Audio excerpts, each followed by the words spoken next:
Վերջին տարիներին սկրինինգային ծրագրերը մի շարք հիվանդությունների պարագայում դարձել են կարևոր օղակ կանխարգելման և վաղ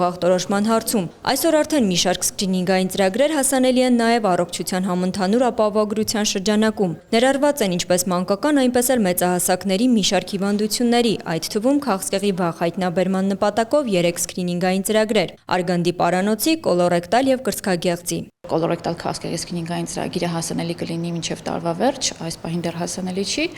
իսկ ներկա պահին ամբողջ հանրապետության տարածքում հասանելի է կրծքագեղձի քաղցկեղի և արգանդի պարանոցի քաղցկեղի սկրինինգային ծրագիրը։ Սկրինինգը դա նախնական հետազոտության փուլն է, որը պահանջելու է լրահետազոտություններ անհրաժեշտության դեպքում և նորից խնդրի հայտնաբերման դեպքում բուժում։ Այս ամբողջ շղթան ամբողջությամբ իրականացվում է ապահովագրության շրջանակներում։ Կրծքագեղձի քաղցկեղի սկրինինգի դեպքում թիրախային տարիքային խումբը 45-ից 65 տարեկան որևէ գանգատ չունեցող կանայք են։ Հետազոտության պարբերականությունը 2 տարին մեկ անգամ է։ Իսկ արգանդի պարանոցի քաղցկեղի դեպքում մարդու պապիլոմավիրուսի ՊՇՌ թեստավորումն է։ Լրահետազոտությունը կոլպոսկոպիկ հետազոտությունն է 30-ից 60 տարեկան կանանց շրջանում։ Այս հետազոտությունների մասով ևս բժշկական կենտրոնների ցանկը տեղադրված է կայքում։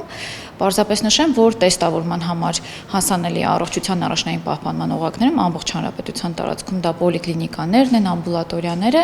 իսկ կոլպոսկոպիկ հետազոտության համար առանձին բժշկական կենտրոններ, առանձին մասնագետներ, որոնց ցանկը կարող եք գտնել մեր կայքում։ Մարդու պապիլոմավիրուսի թեստավորման դեպքում պարբերականությունը 5 տարին մեկ, բացասական արդյունքի դեպքում, եթե թեստի պատասխանը դրական է,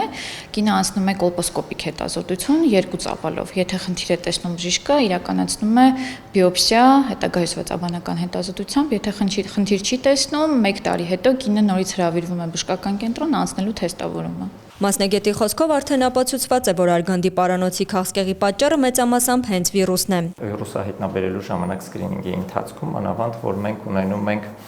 այսպես կոչված բարձր ուռուցքածին վիրուսներ, դրանցից շտամներից օրինակ 16-ը, 18-ը, 31-ը, 35-ը հայտնաբերելու դեպքում արդեն այս սկրինինգի ընթացքում միանգամից իրանց ուղղորդում ենք հետագա հետազոտության, կոլպոսկոպիկ հետազոտության, որ կոլպոսկոպիկ հետազոտության ժամանակ արդեն եթե հայտնաբերվում է ախտահարված ինչ-որ զոնա, այդ զոնայից վերցրվում է բիոպսիա եւ տեսնում ենք մենք ինչ նախաքաղցկեղային վիճակներ ունենք, թե չունենք։ Այս կարևոր հետազոտություններից է ամբողջ աշխարհում արդեն ու ապացուցված բավականին լավ, որ մենք կարողանում ենք շատ շուտ հայտնաբերել process-ը եւ կարողանում ենք բուժել ու հասնել այն արդյունքի, որ կինը չունենա արգանդի պարանոցի քաղցկեղ։ Բժշկի խոսքով այս վիրուսի հայտնաբերումը դատավճիռ չէ, 90% պարագայում այն օրգանիզմից դուրս է գալիս ինքնուրույն, բայց այն 10%-ը երբ մնում է կարող է հանգեցնել նախաքաղցկեղային վիճակներին։ Մասնագետը վստահեցրեց թեստավորումը անցավ է եւ կարող է իրականացվել 2 եղանակով։ Գայանե Գաբոյան, Հովհաննես Մկրտչյան, Armenpress։